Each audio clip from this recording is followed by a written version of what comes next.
这世间有魔兽受众神指引化作人类先知，却有人类因恶神化身降临世间屠戮万物。在森林深处，男人只是崩了个屁就被群狼哦，他们乃是这片森林当之无愧的王者。很可惜，你们今天惹错了人，准确的说，是黑龙神的化身。狼王见手底下的小嘎嘎们不敌此物，纵身一跃，却是被轻松拿捏，无论怎么挣扎都摆脱不了这恐怖的怪力。此时森林中突现一个人类的身影，不为别的，只为生存。夺命狂奔的他还不知早已被人牢牢锁。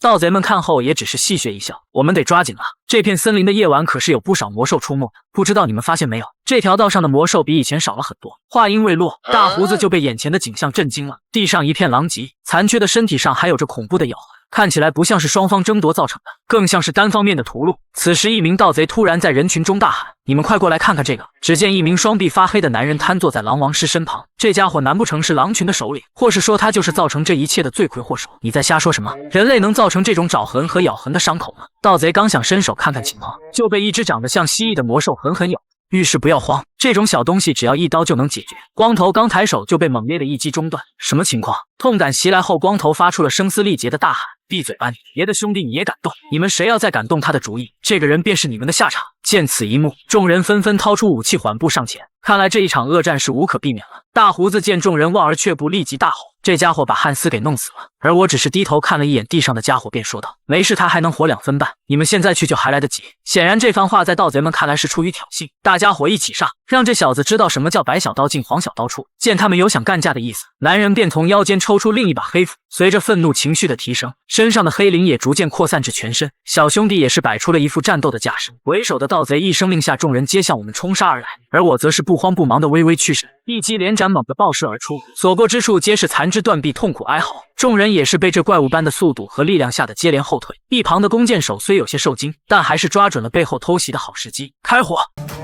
男人顿感不妙，回头发现为时已晚，一把抓起自己的小兄弟，死死地护在身下，任凭箭矢扎在自己的后背上。黑胡子刚觉得稳操胜券开始得意之时，一旁的小队长发现了一丝不祥的气息，表情也逐渐转为惊恐。男人的后背突然喷出了黑红的火焰，箭矢在顷刻间变化为了灰飞，黑色的鳞甲逐渐向全身汇聚，火焰也在空气中化作了数种魔兽的形态，魔气如洪水决堤般的再次爆涨。一个巨大的黑色龙头也显现在众人视野之中，这震天的吼声也让众人明白这并不是在做梦，吃这么大也没见过这种场面，全身更是止不住的颤抖。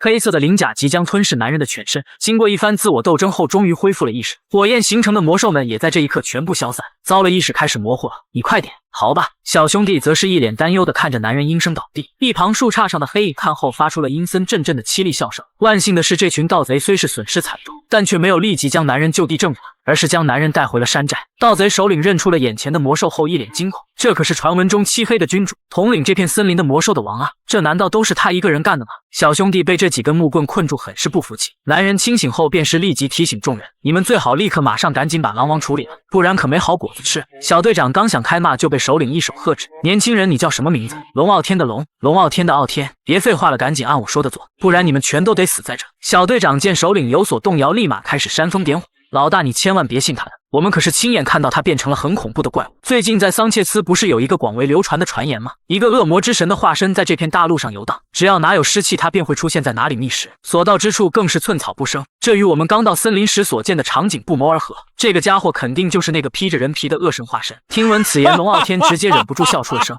你笑什么？别以为我不敢动你，那依你所说，我是恶神的化身，甚至还吃着神话中才有的生物，你觉得这种小铁链绑着我能放心吗？小队长听闻后也是被他的一番话整得哑口无言。随着月色逐渐显现，微风轻轻地拂过狼王的尸身，本是漆黑一片的夜晚也有了一丝光亮。几滴番茄汁的滴落引起了首领的注意，怀着不好的预感，缓缓地抬头望去，身上有着致命伤的狼王居然复活了，而且嘴里还叼着个小队长。早就告知过你要尽快处理，他现在已经不是狼王了，而是沦为恶魔之神傀儡般的生物，一个比活着的时候更可怕的怪物。此时的野外狼师正向寨子倾巢而来，在他们身后有着一个神秘的黑影，周身散发着浓烈的王者气息，所到之处花草都是迅速枯萎。只见他朝着一个方向轻轻一指，这些狼师便无惧疼痛地搭起了狼梯，前赴后继地向寨子内翻去，跟下饺子似的突袭，使得寨门顷刻间便土崩瓦解，混乱中还不慎撞翻了火堆，猛烈的火焰直接将狼群吞噬殆尽，而后的狼师还是在源源不断地涌入寨中。死神在寨外发出了胜利者的嚎笑声，突然一个黑影从寨内飞出，而这正是狼王的手机。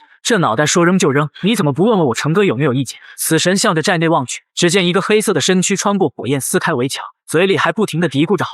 周身散发的气息还汇聚成了飞龙的形态。这是一股宛如修罗炼狱般的杀意，更像是猎物被猎人盯上的恐惧气息。出现在眼前的竟是宛如死神的陆行生物。我这人有个缺点，就是什么事都干不好，除了你。感受到眼前生物的浓烈杀意，死神的回应则是一声刺耳的怒吼。顿时身后提升大幅，映入眼帘的是无数狂暴的野兽丧尸，他们是无惧痛感的勇猛战士。然而这并没有什么卵用，单脚微微蓄力，仅是一击，这群野兽都不知道自己怎么上了天。兽群在这势如破竹的攻势下只撑了2秒半。见此一幕，死神的怒意逐步攀升，2道死气从眼眶向外透射而出，随着一句古老的咒语，死神的身体发出了诡异的响声，体型和力量都得到了成倍的提升。双方的怒吼振聋发聩，猛烈的斩击化作血光在空中互相交织。你觉得你能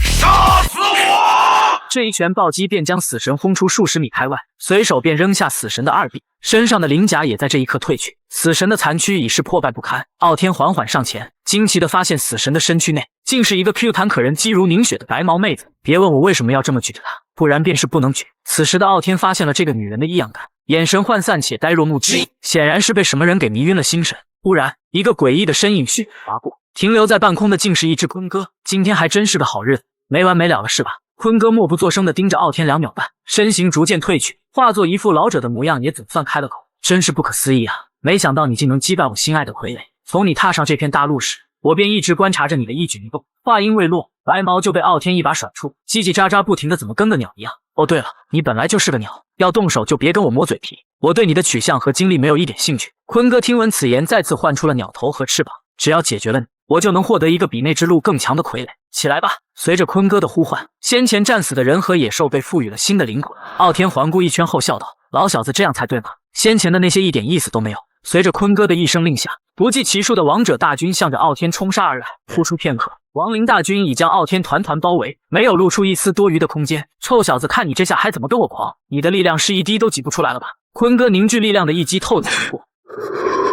老小子，我本以为你能给我带来点惊喜，就这，睁大你的鸟眼，看清楚到底谁才是猎物。随着一道红光乍现，亡灵大军仅一瞬就成了鸡腿，眼前之物更是令2年半不尿床的鲲哥尿了裤裆。这到底是什么呀？令他恐惧的不仅仅是傲天释放的威压，还有他散发气息凝聚而成的黑色龙头。该说晚安了，老小子。只见龙头张开了血大落下，鲲哥也在这一刻变成了刺短。然而这一切只是个开始，等待他的并不是胃酸，而是数百种魔兽汇聚而成的修罗炼狱。很快他就遭到了疯狂啃食，而魔兽们边吃还要边嘲讽道：“欢迎咱们新伙伴的加入。”鲲哥一死，白毛的眼睛也逐渐清晰，眼前的景象还没令他缓过神来，这遮天蔽日的魔气犹如巨浪，吓得他双腿发软，只能嘤嘤嘤。傲天此时也意识到了白毛的苏醒，仅是回头的一个眼神，白毛妹子就震慑到牢牢定住，连口水都不敢咽一下，生怕一个举动就会引起这个男人的杀意。傲天似乎联想到了什么，便开口问道：“你现在脱离恶魔之神的控制了吗？”白毛妹子听完便有一阵痛感袭来，记忆中仿佛出现了光亮的身影，白色的翅膀是那么的闪耀夺目。傲天听到翅膀立刻警觉，若是我没猜错的话，你和我一样都是翅膀的受害者吧？白毛妹子一脸疑惑地望着傲天，对他的疑问表示不理解。而傲天接下来的话却彻底颠覆了他的三观。有些事情尽管对你来说很残酷，但我还是得告诉你，我是龙族的后裔，也是那场大灭绝事件后的生还者，而你所信奉的神明正是这场屠戮的真正元凶。白毛听完便低下了头，我不明白你在说什么。突如其来的眩晕感令白毛瘫倒在嘎嘎嘎嘎嘎嘎，没事，他呼吸正常，可能是我信息一下子注入了太多，他有点承受不住了。此时的白毛身处在自己的梦境之中，这样的场景对他而言是既熟悉又陌生。这么多年过去了，究竟是做错了什么？为什么你还不肯放过我？每个人都把我视作嗜血成性的怪物，可我明明不是这样的人啊！随着一滴眼泪缓缓滴落，倒影中显现的正是白毛最不想看到的绝望、恐惧、孤独相互交织，但眼前发生的又使他不得不相信自己就是这一切的元凶。就在他陷入自我迷茫的时候，身后却亮起了一道闪耀的光芒，这一切来的是多么的及时，多么的温暖。又是这个奇怪的梦，你可真能睡啊！还以为你醒不过来了呢，看你睡觉时的痛苦表情，我就知道你肯定是做噩梦了。卢比，过来一下。傲天的声音吸引了白毛的目光，兄弟，接下来就交给你了。嘎嘎嘎嘎，星星之火在口中逐渐汇聚，吐出的烈火仅是一瞬，就吞噬了堆积如山的残骸。那些本就不属于这些魔兽的灵魂，在这一刻也得到了彻底解脱。这种做事风格还真符合那群疯子的性格。终于结束了，可以放松一下了。喂，你是不是忘了什么事情了？没有没有，看得出来你这次真的很努力了呢。干嘛？哎呦，闭嘴，你这个垃圾信息贩子！说完便指着白毛继续骂道：“你给我的消息说的就是这么个玩意儿，还跟我嬉皮笑脸的，任务完成了，快把金币给我！别着急嘛，搞得人家很痛的呀。兔子刚起身便转向了白毛，可以告诉我你的名字吗？我的全名是迪迦玛丽西亚，叫我迪亚就可以了。真是令我想不到，居然还能遇到和傲天相同的受害者。死兔子，你要是不想被我拿去喂卢比的话，知道了。你好，猴吉亚，这就出发。随着怀表光芒的亮起，周围的大地也出现了剧烈摇晃。突然，三人顺着洞口迅速掉落。迪亚被这突如其来的跌落吓得失声尖叫，尿意顺着额头缓缓流下。这两人怎么这么狗的，也不提前说一下？刚睁眼就被眼前的景象惊呆了。这难道就是传闻中的异界吗？很抱歉，迪亚，我的自我介绍晚了。你难道不该为突然掏个洞向我道歉吗？我是这片大陆最大的信息商人，兔爪家族的一员，你可以叫我白丝。我和傲天可是有着非比寻常的关系哦。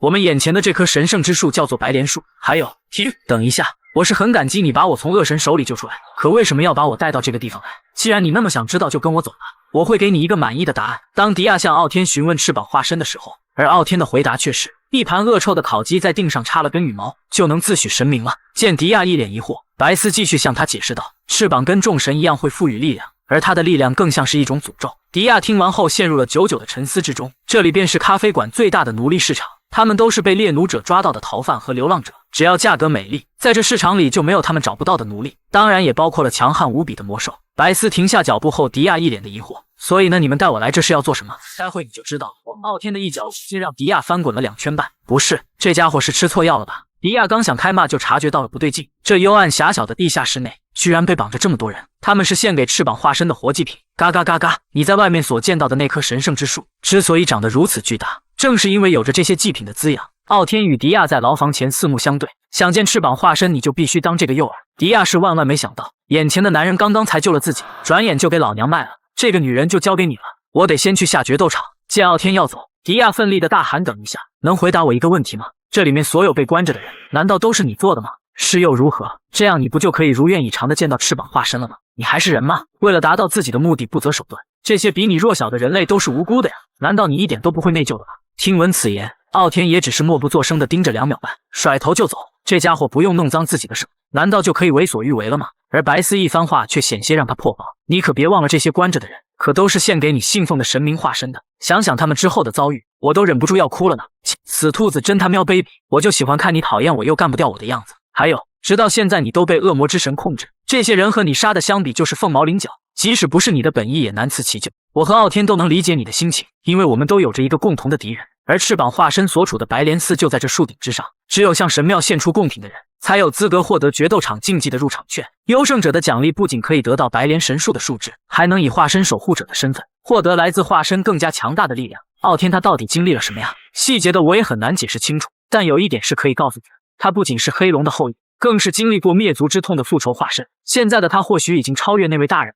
在决斗场的另一边，此时的傲天正做着开战前的准备。交代你的事情做得怎么样了？白丝一脸邀功的回答道：一切都按你的计划进行哦。傲天这家伙终究还是心软了呀，选择了一条最难走的路。要是他一开始就下定决心无差别屠戮平民的话，引起敌人的注意是很容易的，但如果他真这么做了，便会越过人类与魔兽之间的那条线，以后想以人类的身份自居就再无可能了。敢用那种看可怜虫的眼神盯着我，你是皮痒了吗？没有，我怎么敢的？正好那只老鸟我还没消化，作为饭后运动来说足够了，在边上好好看着就行。卢比就拜托你了，回来时我要是发现他少了根头发，我不介意今晚加个餐来炙烤全兔。说是这样说的啦，可是老大，卢比有头发吗？别逼逼，是时候教下这群菜鸡怎么做人了。此时的决斗场内，第4组的小队已经蓄势待发，而先前的几组均是撑不过2秒半。说实话，我现在有点想回家。俺也一样，这种高阶魔物哪是几人小队就能解决的？严阵防守，千万别给他钻了空子。这家伙的前爪威力太大。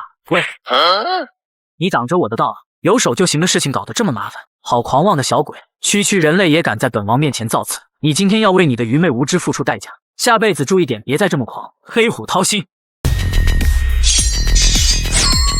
哎呀呀，这家伙还真是一点也不收敛啊！此人竟有异于常人的速度和力量，这莫非是心动的感觉？该结束了，小野猫。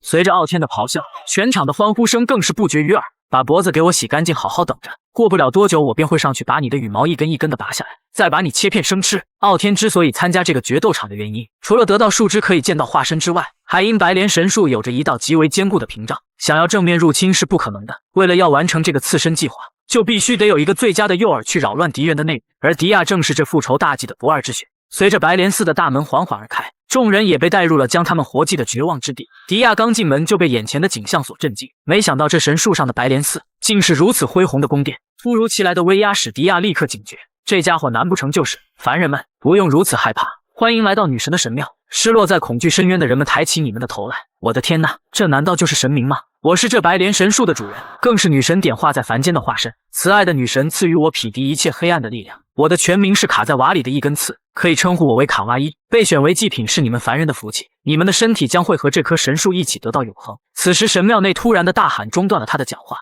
卡哇伊大人，求求您饶了我妹妹吧，她还太小了。卡哇伊微笑着缓步上前说道，心地善良的人啊，用向往崇高的心表达你对女神的敬意。谢谢你。众人心中希望的火苗被无情浇灭，迪亚暴怒的同时也终于认清了现实，我定要灭了你不可。真是令人感动的姐妹情啊！本来你的妹妹都已经解脱了恐惧，能轻松点上路，你们应该好好的感激我。此时的化身守护者们察觉到了一丝异样感，喂，这个女人有点不对劲。死气逐渐从迪亚的体内向外冒出，守护者被眼前出现的巨大之物所震惊，这股黑气有问题，身体动不了了，你根本就不是什么救世主，别再假惺惺的装腔作势了，有点意思。祭品之中居然还有个化身，不断外泄的死气逐渐汇聚成型，人们突如其来的尖叫吸引了迪亚。怪物啊，救命！人们惊恐的眼神再次唤起了他的心怒，难道我又要回去了吗？而眼前之人的一句话令他立马清醒，不要抗拒他，找回真正的自己。虽然不知道你是谁，真心的谢谢你。随着某股神秘力量的觉醒，一大片磅礴的森林之力破土而出，仅是一瞬，众人皆被这强壮无比的树干所包围。大家都别害怕，我会把所有人都救出去。什么？突如其来的一击正中迪亚面门，区区小鹿竟敢在我面前如此傲慢，纵使你有两股不同的力量，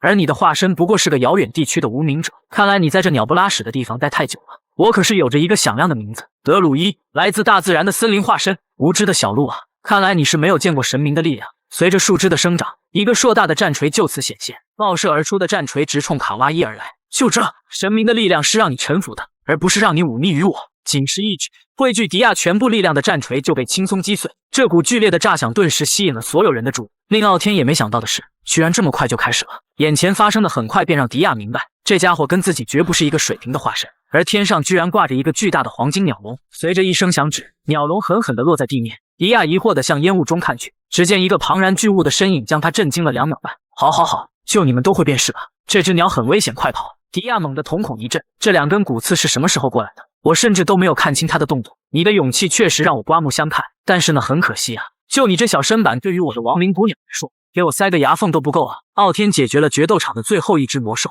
随着这场死斗的落幕，守护者们也端出了优胜者的奖励。一旁哈基米公爵似乎也在谋划着什么，而这宝箱中的物品正是通往白莲树顶的关键钥匙。与此同时，迪亚在神庙内身中骨刺，已是重伤，身后是他所保护的民众，而眼前又出现了一只实力深不可测的亡灵捕鸟，使得本就处于劣势的迪亚形势越发的危急。好好看看你身后的那些人，正是因为你这怪物的出现，他们才会感到恐惧。我是怪物吗？这主意确实不错。对于当下的情形来看，迪亚现在也只剩下一个选择，那便是化身陆行死神，狠狠地暴揍一顿眼前的这个嗜血恶魔。见此一幕，卡哇伊也是起了些许的兴致。我承认你的毅力感动了我，倘若我使出这招，你又该如何应对？迪亚猛地回头，顿感不妙，随后地面突然晃动，仅是一瞬，在保护罩内的人们就被全部洞穿。与此同时，古鸟脚下大量的树枝涌出地面，前赴后继地扎入体内。这就是翅膀女神赐予我的伟大艺术，能见证女神的权威，你该为此感到万分荣幸。话音刚落，白莲树枝便泛起了红光，逐渐向亡灵古鸟的身上汇聚，而这些红光的本质，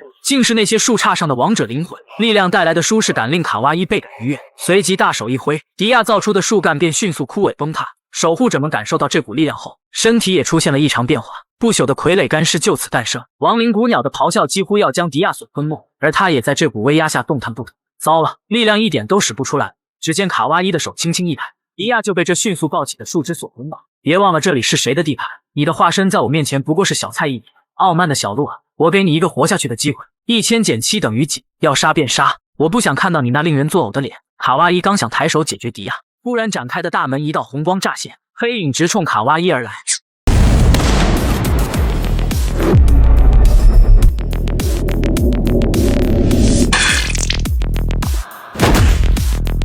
此时的傲天也注意到了迪亚，低声笑道：“你们2个玩得这么花的吗？而卡哇伊也注意到了白莲树枝，这家伙居然利用决斗场规则上来刺杀我。转眼向神庙外望去，早已是一片狼藉。当傲天看清卡哇伊后，更是满脸疑惑：“喂，我让你去找翅膀化身，你在这玩球呢？”此话一出，令迪亚当场懵逼2秒半。臭小鬼，把你的嘴给我闭上！你居然敢侮辱我伟大的翅膀化身，看我不把你的嘴巴给撕烂，再把那胡说八道的舌头给拔了！原来是这么回事，小白毛，你应该要知道，眼前的这个傻鸡并不是翅膀化身。与此同时的神庙外围，哈基米一刀就瞬秒了守护者，双方的战斗已进入白热化。兄弟们，跟我冲，一个活口都别留！此时大门内的异样感吸引了他的注意，刚刚踏入门内，就被眼前的景象所震惊。往上的阶梯全是化身守护者的遗体和残肢断臂。回到神庙内部，傲天3人的战斗一触即发。迪亚听闻傲天的话后，当即表示疑问，搞了半天他竟是个冒牌货。你说的这不是废话吗？女神之所以给他赐予这么宏伟的名字，正是因为他有着3对白色翅膀，而眼前的这个翅膀化身，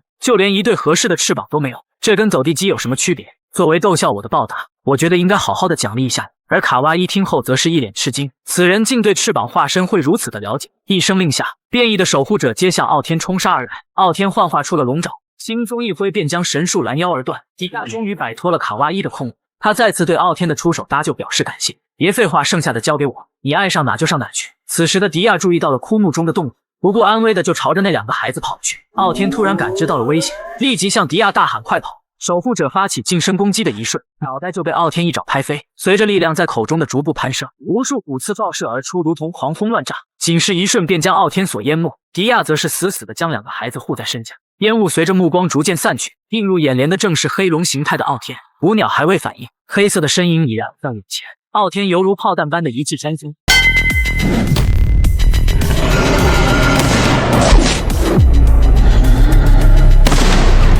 失去鸟头的巨大身躯轰然倒下，傲天反应过来却已是躲闪不及。我承认你的确很强，足以见证女神赐予我的全部力量。话音刚落，只见卡哇伊身后亮起诡异的光环，一爪也向着地上的傲天指去。凌厉的爪击不仅撕开了傲天的2臂，散出的余波更是震裂了大地。随着傲天的一声怒，体内的黑气从伤口不断外露，一只更加粗壮的龙爪就此诞生。这一幕令卡哇伊顿时懵逼了2秒半。突然我就有了一个大胆的想法，不知当讲不当讲。傲天将断臂的怒意逐渐汇聚于爪心，猛地一挥，血气伴随着斩击迅速飞出。卡哇伊立即支起神术抵挡，却不料落了个人坤分离的下场。痛感袭来后的卡哇伊发出了母鸡下蛋般的哀嚎，幻化的身形也在这一刻退去。目睹这一切的迪亚不禁冷汗直流。还好傲天当时手下留情，傲天刚想上前补上一刀，却不料无头的亡灵古鸟再次起身，猛烈的撞击堪比陨石。傲天侧身一扑，好在是勉强躲。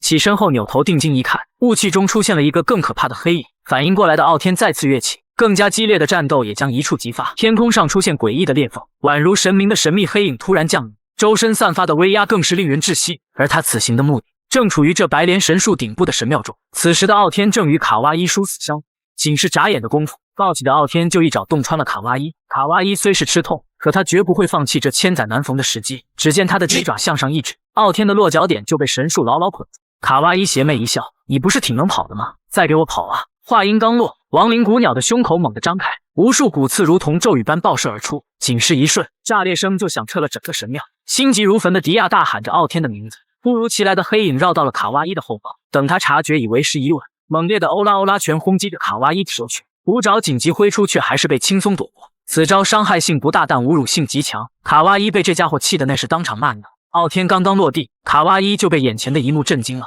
这双脚究竟是怎么回事？他难道有着变换其他生物样貌的技能吗？一旁的迪亚则是看清了事情发生的过程。在骨刺击中傲天的前一刻，他用龙爪自断双足，因此才能躲过那恐怖的伤害，甚至在空中就已经完成了脚的生长。傲天惊人的实力令卡哇伊陷入了沉思，想要彻底的击败他，就必须要将他控制住，然后一击毙命，不能给他任何恢复的时间。卡哇伊技能的发动伴随着地面巨大的晃动，这家伙又在搞什么鬼？只见傲天地面上的石板突然隆起，大量的神树树枝直奔傲天而去，相比之前的树枝要更加快且更具有威力。傲天在逃跑的过程中看向了卡哇伊，白莲神树在源源不断的提供他力量，就连先前造成的伤害也全部恢复了。这样的拉锯战对于傲天显然是吃亏的。由于神庙的震动引起了白莲神树摇晃，而这一幕恰好就被傲天所察觉。只见他的力量逐渐向双脚汇聚，猛地向空中迅速弹出，而他的异常举动却让两人当场懵逼2秒半。他居然放弃了对他有优势的地面。傲天的一拳狠狠地落在了天花板之上。不是，这家伙怕是有什么大病吧？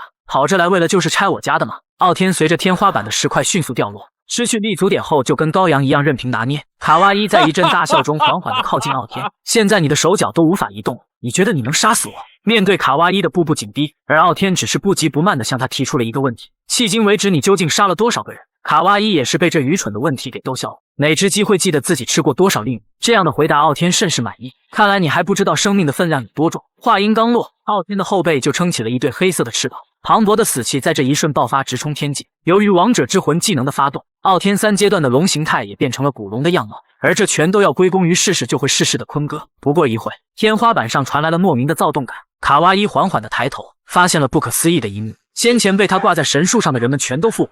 而这些人们一旦离开了神树，也就意味着卡哇伊再也无法通过神树吸收灵魂。不计其数的王者大军向着卡哇伊发起了撕咬，迪亚的气力箱也在这一刻吓尿了裤裆。说实话，我也想知道这肌肉到底香不香。仅是片刻的功夫，卡哇伊就被自己做的面粉淹没，随后更用尽了全身的力气才钻出这片尸山。油尽灯枯的卡哇伊直冲迪亚而来，今天我就算是死，也要换掉你们中的一个。可令卡哇伊没想到的是，随着天空一声脆响，一道金光乍现，直冲卡哇伊而来。炸裂引起的光芒令人难以睁眼，烟雾逐渐散去，只见卡哇伊的脑袋被人当作篮球一样踩在脚下，而这个神秘人却散发着练习2年半的气息，仅是眼神的对立，就使迪亚的尿意顺着额头流下。神秘人突然的下跪，更是令迪亚抖了个冷战。我来迎接您了，主人，不知您的旅途是否愉快？此时迪亚身后的小男孩缓缓站起，一股不好的预感在迪亚的脑中浮现。小男孩不仅长出了一头飘逸的长发，就连身体都在迅速变大。出现在众人眼前的竟是传闻中的大 boss 女神点化在凡间的翅膀化身本尊。在他起身之后，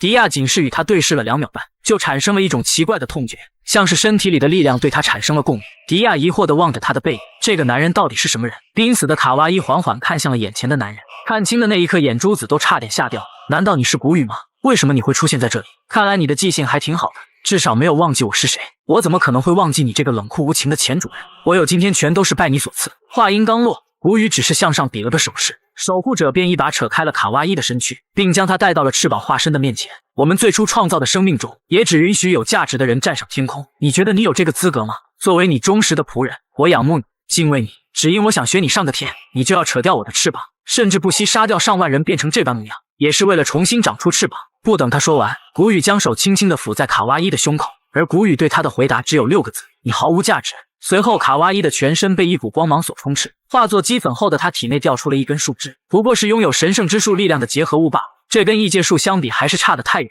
比起卡哇伊这个弱鸡，古雨更在意的是这个叫迪亚的女人。此时在不远处的尸山中，有一只猛兽缓缓地睁开眼，这个人说话的声音，傲天这辈子都不可能忘记，那是一段尘封已久的往事。古雨的梦想是在这大陆上找到通往神界的地平线，为了完成这个梦想，他甚至不惜与全部人为敌。而傲天从小赖以生存的族群，还有那对他无比温柔且肤白貌美的母亲，都随着古雨的离开化作了焦炭。转眼回到现在，古雨来到了与他有着联系的女人面前，愤怒的情绪顿时冲破了伤痛的束缚。20年了，我找了你整整20年。悲伤与恨意在这一刻化作复仇的血刃，随着傲天的2臂猛地一挥，锋利无比的血刃直逼古雨而去，而这一击却被守护者轻松的接下。古雨更是露出了一个意味深长的笑容。暴起的傲天发出了振聋发聩的咆哮，哪里来的杂鱼也敢挡我的路？傲天飞速的靠近守护者，却不料仅是过了2秒半，失去脑袋的傲天再次恢复。守护者好奇地询问阁下尊姓大名，傲天的回答仅是2个字：叫爸爸。话不投机半句多，这一拳20年的功夫你挡得住吗？话锋一转，此时的古雨和迪亚2人四目相对。正当古雨要出手解决迪亚之时，一把战斧飞速袭来，而结果却是只有空气。这家伙的速度是怎么回事？好久不见了，哈基米，过了这么久了，你还是不懂放弃啊？就连那个黑不溜秋的家伙都没放弃，那我这种小角色又凭什么呢？对吧？守护者此时发现了傲天的异常，一脚猛地踹出，拉开距离。傲天的形态在此刻开始改变，体型随着愤怒在逐渐增大，一对巨型的翅膀也从背后冒出，震天的咆哮惊呆了在场的所有人。古雨看着眼前的黑龙笑道：看来今天是个好日子，有这么多的老朋友来给我接风啊。男人此时深陷自己的回忆当中，他不仅要面对难以承受的往事，还有几十米高的黑色巨龙，而这条黑色巨龙正是傲天的力量源泉，只要他的渴望越多，就能获得更大更强的黑龙力量，而黑龙所需要的仅是傲天内心里激发的复仇和愤怒的情绪。傲天此时已经完全迷失了自我，体型和力量更是得到了成倍的提升，就连守护者都不禁开始怀疑，眼前的这个男人是不是换大号。只见守护者通体发散出金色的光芒，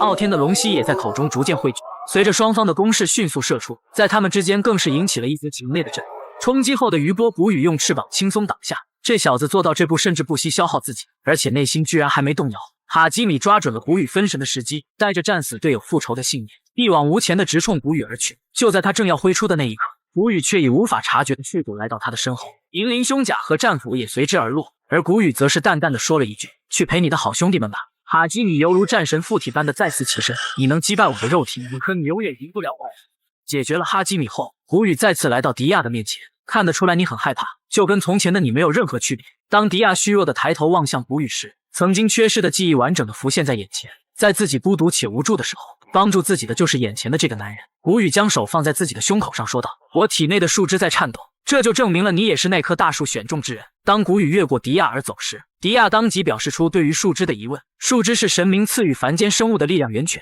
不仅可以化身为人形，还能获得异于凡人的天赋和技能。古雨刚说完，便将树枝放入了亡灵古鸟的体内，霎时古鸟的周身雷光大作，无数雷电向天空四射而出。好家伙，我还以为巨人要来了，结果出现的只是个2尺半的孩童。而这个孩童正是被囚禁多年的古鸟，同时也是跟古雨出自同源的兄弟，名字叫做奇兹。转眼来到了另一边，守护者与傲天之间的战斗还未结束，傲天巨大的龙爪再次挥向守护者。短暂的交锋过后，守护者的优势已不复存在，在3阶段的傲天面前就像是个玩具一样。正当他想着怎么对付眼前的怪物时，傲天却意外地张开了双翅，仅是轻轻的一挥，就如同炮弹般飞出神庙，扬起的烟尘更是遮挡了所有人的视野。见此一幕，奇兹的脸上显现出一丝担忧，随之而来的摸头杀告诉他不用害怕，这股温暖也渐渐平复了他的心情。此时的傲天在空中搓起了丸子，不过一会，汇聚他全部力量的大招天体之火就此诞生，随着翅膀猛地一挥，硕大的火球朝着神庙爆射而出。见此情形，吴语只是不急不慢地抬起了手掌，只有这点程度就敢瞧不起我们？这片天空早已没了你们龙族的一席之地。这光芒与傲天的大招接触的一瞬，便以光速轻松穿透了火焰。这般恐怖的速度下，傲天更是避无可避。这股力量的威力之大，直接将天上的云层层破开。在远处观望的小兄弟一脸哭腔的喊着：“傲天，这里是白丝，我来汇报下战况。现在已经可以确定翅膀化身的位置。经此一战，我已确认白莲神树已经毁了。虽说是借助了翅膀化身的力量，这确实有些不厚道。可我们手里的底牌复仇化身黑龙傲天已经败了。”一片神秘之地的荒野上，速度与激情在一条龙的身上上演，使小龙飞速狂奔的原因，正是身后对他紧追不舍的5条狗。大哥，我跟你们后头饿3天了，连屎都没吃着热乎的，这蜥蜴就让给我吧。特么，你给我起开，这玩意必须是先到先得。随着一声快退后，傲天帅气逼人的身影首次出现在小龙的眼前。大哥，这是嗝屁了吗？那不正好咱俩以后可以吃口热乎的。听口音他好像是隔壁村的狗子，可为什么长得像个人啊？真特么狗，算了，走吧。傲天得意的一哼，小菜一碟。而他此时的形象在小龙看来，那必须是身长2.5米的大佬。此时正值晌午，一人一龙一狗在石头后乘凉，小龙疯狂的摇尾示好。傲天虽知道，但却视若无睹。喂，你小子为什么要一直跟着我？小龙没有说话，继续点头摇尾向傲天示好。你看起来一点肉都没有，肯定不好吃。而傲天的话却引得小龙对他咬上一口。你小子欠揍是吧？而小龙的回应却是：你不是蜥蜴吗？怎么会吐火呢？难道你是龙吗？切，曾经的我你爱搭不理，现在的我你高攀不起。地面突然的摇晃令傲天顿感不妙。当他回头望向那块遮阳的石头时，一个遮天蔽日的身影出现在他眼前。就是你小子给老夫的定上点的火是吧？此时的傲天已是被追了2分半，再往前数米就到了戈壁。就在这千钧一发之际，傲天发挥了唱跳的练习生本领，那个戈壁跳下来脚是真的麻了。可令傲天没想到的是，这荒漠上居然还坐着一个人。现在的情形根本由不得傲天想其他事情。眼甲犀牛的不死不休可谓是人尽皆知。既然你这么有兴致，那我就好好的陪你玩玩，我会让你看到黑龙后裔的真正力量。话音刚落，神秘人突然出现在傲天的身后。这家伙什么时候过来的？当他摘下帽子之后，年轻时的古语首次出现在傲天的眼前。妍希虽是荒漠的一霸，但敏锐的嗅觉还是让他闻到了恐惧。只是古语的一个眼神，妍希就吓得立马掉头而逃。傲天虽不知道发生了什么，但总觉得这个人肯定非常厉害。古语亲切地向傲天询问：“小男孩，你不要紧吧？”也就是这样一次偶然的相遇，确实两人命运的齿轮都开始了转动。而这样的命运对于傲天而言，却是一个翻天覆地的变化。傲天刚回村就受到了大伙关切的问候，你这小子跑这么久也不跟你姐姐说一下。当有人问起傲天边上的人是谁时，傲天却支支吾吾的不知该怎么说。突然一个熟悉的声音叫住了傲天，来自姐姐严厉的训斥也紧随而至。你小子又独自跑去神秘之地了吗？要是出事了该怎么办呀？还有你头上的这个蜥蜴是怎么回事？先不说这个了，姐姐，向你介绍一下，这位是谷雨先生，先前就是他救了我。姐姐突然的咳嗽中断了傲天的说话，掌心内全是咳出来的墨汁。努娜，你没事吧？快跟我去房间，你的身体还没好就别跑出来了呀。而此时的傲天还不知悲剧即将来临，转眼众人就来到了族长的营帐内。族长一边递出了丰盛的食物，一边向着谷雨郑重的道谢，作为感谢他救助了部族成员的报答，可以在部落里得到充足的便利。这样的结果令谷雨非常满意，因为这里本就是他所寻找的目的地。小龙天生的嗅觉察觉到了谷雨的危险，又是同样的眼神，小龙惊恐地躲在傲天身后。族长表示，谷雨先生在部族的这段时间内就由傲天作为向导，而傲天的态度却换来了沉甸甸的一掌。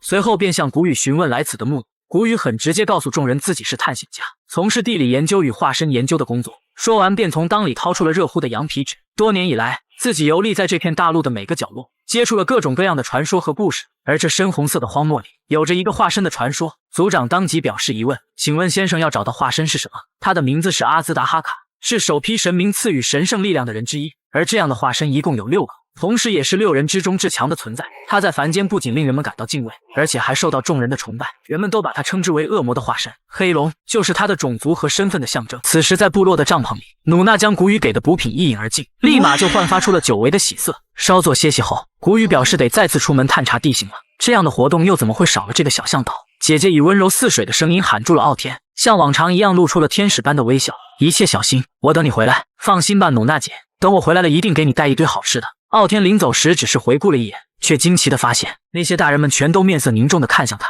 傲天很快便明白了其中的含义。大约走了2个半小时，两人来到河边稍作休息。傲天向谷雨询问了近期调查的进展，若是没有得到想要的结果，是否会想着另寻他路。谷雨表示目前已知的信息也就只有黑龙后裔支离破碎的历史。相传在过去，傲天的先祖们遭受了入侵者的袭击，击退入侵者的正是拥有恶神之力的黑龙。傲天的部落现在得以繁衍生息，也全靠他们所敬畏的这个恶神。然而村民们对黑龙的话题闭口不谈。当谷雨察觉到傲天身上的伤口时，你是不是又偷偷跑去狩猎了？傲天的回应却是请求谷雨帮他保密。原来傲天自幼父母双亡，都是因为得了一种奇怪的病，抚养傲天的重任就交到了姐姐的肩上，全靠姐姐一把屎一把尿的将他喂大。可姐姐现在也生病了，自己必须站出来好好的照顾她。跳过了这个沉重的话题，傲天向谷雨询问为什么要寻找化身。因为化身拥有着神明赐予的秘宝，每个秘宝都代表着不同的神力量之源。6大化身拥有的神之力已经超越了认知，倘若有人可以集齐所有的秘宝，那个人必然会站在这片大陆的顶端。所以那个古遗址里的东西就是……傲天冷不丁的一句话令谷雨大惊失色。好小子，你果然是知道点什么的，快点告诉我吧。傲天眼看说漏嘴了，瞒不住，只好将事情说了出来。在傲天只有2岁半的时候，姐姐告诉过他，黑龙在赶走侵略者后并没有停止，而是把这片荒野全变成了灰烬。随后黑龙将一块鳞片托付给了祖先，分离力量之源后的黑龙就陷入了沉睡。后来祖先们在龙之峡谷建造了一所寺庙，他们命令村里精锐的战士们日夜守护，就是为了保护那块黑龙鳞。我也知道你想说什么，但这是我们部族历代守护的宝物，既然村长允许了，你在村里想住多久都可以，唯独这个地方我是不可能带你去的。听完傲天的话，谷雨沉思了片刻，随后开口说道，既然如此，那我希望你能跟我去一个地方。随后花了大半天的时间，两人徒步来到了一片赤红的大地。卢比此时已尽显疲态，傲天将他一把抓起，你带我们来这里是为了什么？如你所见，这荒漠就是黑龙在那次战争中留下的，数百年来寸草不生。你觉得黑龙如果只是普通的火焰，能令万物停止复苏100年之久吗？我不明白你的意思，你难道就没有怀疑过吗？这一切都是由黑龙的诅咒造成的。我说什么？这不可能！黑龙可是掌管生死和诅咒的恶神仆人，他所拥有的力量全是来自恶神赐予的秘宝。一个为邪恶之神服务的化身，为什么要把神赐秘宝交给你们部落保管？他在利用你们把恶神的诅咒传播出去，这其中也包括了你的父母，当然还有你那个生病多年现在已是风中残烛的姐姐。你有如今这悲催的命运，这些全部都是拜黑龙所赐，而你那龙之峡谷的黑龙鳞就是解开这诅咒的关键。解决一个7尺的壮汉需要的时间是多少？2秒还是3秒？都不是正确的答案，我不说，但都懂。解决完第2个守卫之后，谷雨回头向傲天示意可以出来了，而傲天还没从刚才的一幕中缓过神来，甚至都没有看清他的动作，仅是一瞬就结束了战斗，剩下的就交给我，你在后面小心点，保护好手中的话。就这样，两人缓缓步入了龙之峡谷的黑龙庙。其余的守卫甚至还没有做出反应，就被古雨以诡异的速度一招放倒。而傲天还没有意识到自己即将面对的是什么。进入这个幽暗的房间后，两人的目光就被眼前的石棺所吸引。傲天手里的花像是有了回应一般，散发着更亮眼的光芒。古雨先生，这到底是怎么回事？而古雨并没有理会傲天的问题，只见他从微微的颤抖，逐渐变成了放肆的大笑。没事的，傲天，你不用害怕。随着古雨掀开石棺的盖子，一抹金色的光芒直接将房间所照亮，里面的宝物更是令傲天震惊不已。这个就是当年黑龙留给先祖的秘宝，黑色的逆鳞格外显眼，而这也成了黑龙的弱点。面对不足先祖守护数百年的秘宝，傲天在这一刻却慌了神。古雨先生，我若是按你说的去做了，我的姐姐她真的可以治好吗？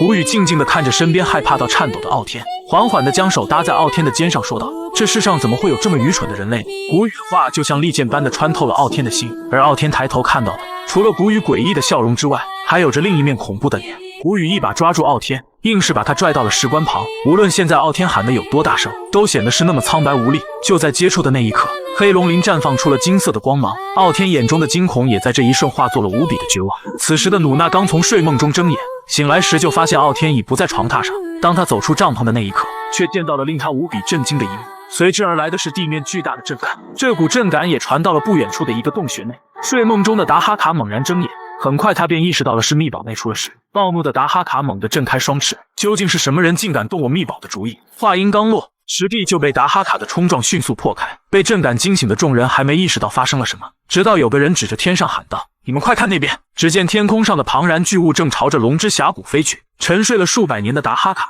眼神中充满了怒意。此时的黑龙庙已是破败不堪，卢比绝望地哭喊着傲天的名字，可无论他怎么喊，都不见傲天有一丝的反应。傲天的二臂也在光芒出现的那一瞬化作了飞灰。好在卢比坚持不懈的努力，终于令傲天恢复了些许的意识。当他缓缓地抬头望向光柱时，发现古雨正站在那，眼里充满了对秘宝的渴望。终于让我找到你了。当他伸手触碰的那一刻，神树之花再次绽放出更耀眼的光芒，古雨的眼神中却没有透露出一丝的迷茫。更大的光柱直接将他所吞没，而古雨没有被伤害，也就意味着秘宝已经完全接受了他。古雨不做犹豫，迅速挥下：我不做人了，周周！只见神树之花渐渐融入古雨的身体，在他的体内形成了一张全新的脉络。随着光芒和烟雾的散去，古雨也完成了他的蜕变。正当他要起身离开时，达哈卡突然落地拦住了他的去路。愚蠢的凡人，你知道触碰我的逆鳞会有什么结果吗？结果吗？对我来说，现在就是最好的结果。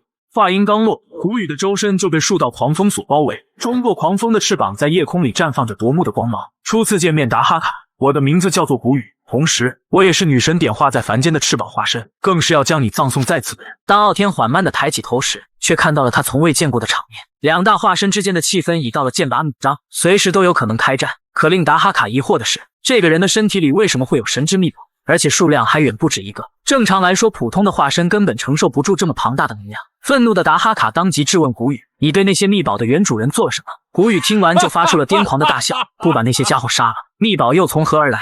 话音刚落，5个光球就在古雨的周身凝聚成型，随着翅膀猛地一挥，光球迅速在达哈卡的身上炸开。待烟雾散开之后，达哈卡的身形逐渐显现。古雨一眼看出此时的达哈卡由于身体与神明秘宝分开，昔日的战力如今早已不复当年。古雨见状当即嘲讽道：不过是诸神时代的幽灵罢了，我要彻底的击沉你。这句话直接将达哈卡的怒气所点燃，一发巨大的龙焰喷出。古雨以敏捷的速度轻松躲过，紧接着达哈卡在地上暴起，直冲古雨追去。小子，别以为仗着有几个秘宝就能与我为敌。随着达哈卡念出了一段古老的咒语，周身的法阵也出现了许多巨大的火球，这些火球如同陨石般朝着古雨而去。古雨见状立即转身，既然如此，我就让你见识一下女神赐予我的全能，愿知识之光普照大地。下一秒，达哈卡的火球接连命中古雨，仅是一瞬就被巨大的光芒所吞噬，光芒逐渐散去。四目相对的两人虽是对手，但却都有了一个相同的想法，不能再拖了，必须释放至强技能，一招定胜负。随着双方的翅膀猛地一挥，两股力量在空中相互交织，达哈卡的技能显而易见的落了下风。这些光芒在穿透达哈卡的技能后直冲他而去，避无可避的达哈卡吃下了满满当当的一击，光芒更是将整个夜空所照亮。众人见状，除了惊叹古雨的威力之大，脸上还挂满了对达哈卡的担忧。傲天用尽全身的力气艰难起身，嘴里还念叨着努娜的名字，愤怒与愧疚充斥着他的内心。可是到如今，自己又能做些什么呢？傲天刚抬头看向天空，就被眼前突如其来的炸响所吸引，而这响声的源头竟是达哈卡残破不堪的身躯。达哈卡的大势已去，古雨也褪去化身。达哈卡，你犯了一个很致命的错误，那便是你的傲慢与无知，失去了恶神的力量，仅凭你现在的实力，怎敢拦我去路？不过也好，这片天空之下也不需要2个活着的王。古雨的话刚结束，就变成了一道流光朝着天空飞去。望着离去的古雨，只能说傲天还是太年轻了，就像很多男孩一样，被骗了之后才会成长为男人。濒死的达哈卡向傲天提出了疑问，就是你把翅膀化身带来黑龙庙的吧？傲天的自责已经溢于言表，不停地向达哈卡重复着对不起。没想到我一个恶神化身屠戮万物数百年，却在临终时有了这么不愉快的情绪。你觉得凭你几句对不起就能取得我的原谅吗？你的余生必须活在我的愤怒和诅咒之下，我要你拿一辈子的愧疚来偿还。话音刚落，达哈卡的肉身就被黑色的火焰分尸殆尽，随之出现的火焰凝聚成了黑色的龙头。然而这场悲剧对傲天而言仅仅只是个开始，而他接下来要面对还是属于这世间最令人绝望的恶。凝聚成型后的达哈卡迅速飞向了空中，一种不好的预感在傲天脑中浮现，可就是怕什么他就来什么。达哈卡所去的方向正是村子，不出片刻，达哈卡就来到了村子的上空。愤怒的龙焰席卷了村子每个角落，惶恐的人们来不及逃跑就被火焰顷刻间吞噬，这其中也包括了傲天的姐姐。痛苦的呐喊声响彻天际，傲天边哭喊着姐姐的名字，边跑回了村子。可等待他的是黑龙浓烈的恶意和诅咒，这股力量一瞬就将傲天所包围，源源不断地涌入了他的体内，身上的血肉也得到了新的生长。黑色的火焰逐渐包裹了他的心脏，傲天不停地重复撕裂与生长的过程，痛感更是遍布了全身各个角落，双臂也变成了巨大龙爪的模样。愚蠢的凡人，从今日起，你的愤怒与复仇将会化作我的力量源泉，而我将永远的诅咒你。转眼回到了现在，古雨望着坠落的傲天不禁感慨，没想到这还是一场有着惊喜的长途旅行，我们也是时候回神庙了。接到命令后的守护者径直向古雨走去，随着一声脆响，守护者再次破开了空间传送口。正当古雨要离开时，迪亚大声地叫住了他。他们都说你是个邪恶的生物，还妄自称神，而这个孩子毫无疑问是真正的化身。你能不能告诉我，在没有遇见你之前，我到底是什么人？是不是跟这个孩子也一样？古雨听闻露出了意味深长的笑容，这一切都不过是因果罢了，因果断了，缘分也就随之而然的消失。我期待着有一天我们会再次见面。好家伙，给老娘玩废话文学是吧？要不是体内树枝整得我没力气，我巴不得现在就冲上去给你2嘴巴子。此时在勇士族王宫的浴池内，就看这背影，我不说性别你自己猜，当时就给我整不会了。突然2名随从走了进来，陛下，哈基米公爵在南部哨所传来了消息。国王听闻立即起身，好久没听到这么好的消息了，你们俩很幸运，要是再给我报坏消息，我已经准备好给你俩一点小惩罚了。根据信上所说，陪他一起来的还有一个化身和2个人类，那个化身是有翅膀的生物吗？一旁的黄毛听完立即答道，这个化身的身份还不清楚，最好还是由陛下亲临才好判断。有点意思，没想到哈基米还给我带来了意外之喜。此时位于勇士之城的南门，随着城门的敞开，迪亚与哈基米2人步入了城门内部。根据哈基米的自我介绍来看，他跟傲天一样对翅膀化身有着深仇大恨，此次也是他邀请迪亚一同前往组织的总部。表面上看他们是为了比赛的奖励，实际上的目标无疑是傲天所拥有的力量。还有在那场战斗结束后，白丝就莫名其妙地玩起了失踪，而迪亚此行的目的就是为了来勇士之城见一个人。会议大厅的门缓缓而开，会场内的气氛庄重且严肃，所有人一言不发地等着国王到来。国王手底下更是战将如云，这一球撞上来怎么也得掉个几亿血。随着守门的士兵大喊陛下来了，3人的身影也出现在迪亚的眼前。迪亚对勇士族有些许的了解，一眼就认出了国王陛下，她是勇士族号称女武神的首位女王，而且对长着翅膀的化身非常的厌恶。不过话说回来，倘若要是娶个这么哇塞的女人，我需要准备点什么吗？哈基米刚想下跪向女王行礼，就被女王出言终止，不要见面就给我整这些屁事，我现在就想听听你这些日子调查的成果。哈基米回答道，按照计划，他们偷袭了竞技场的参与者，伪装成他们的身份参加了比赛，虽说后来是到了寺庙，可却遇到了一个意想不到的变故。在那我遇到了翅膀化身的真身。闻言，2名女战士立马露出了震惊之色，屁别放一半又憋回去。接着说起来着实令我十分羞愧，我连他毛都没摸到就被一招秒了，遇到他亏你还能活着回来，看你这伤可不轻啊。这点小伤对勇士之城的战士来说不值一提，我可不会因此放弃，总有一天我要亲手掐爆他。听完哈基米的话，女王不禁嘴角上扬，你小子真不愧是我的战士，更不愧你平头哥的称号。还有，你身边的这位是什么人？很抱歉耽误介绍了，这位是迪亚，是大自然的化身，他与我们有着一个共同的目标，所以日后作为盟友，给我们的行动提供他的力量与帮助。先前的战斗要不是因为他的救治，我现在已经嗝屁了。女王转头便向黄毛询问了其他人的去向，回禀女王，随行的成员共有2人，是一个野蛮人与一个小女孩，小女孩的住处已经安排妥善了。至于那个野蛮人，由于伤势较重，目前还没有恢复知觉，一直处于在沉睡中。事情干得不错，回头我会好好的奖励一下你。女王大步的来到迪亚的面前，迪亚，欢迎你来到勇士之城，我的名字叫做拉斯，非常感谢你对我族战士的帮助。迪亚点头表示这没什么，不过举手之劳罢。既然结盟了，你也该说说来我勇士族的目的了吧？迪亚将身体内有根树枝的事情告诉了拉斯，一提到树枝，拉斯立刻有了警觉。突然，一旁的大喊吸引了两人的注意。女王大人，没必要听这个女人讲故事。从她踏入这门的那一刻起，我就无法忍受她身上有着翅膀化身的恶臭。你自己都承认了，身体里有着她的分支。听完黑丝的话，牛牛的表情立马严肃。迪亚，她说的是真的吗？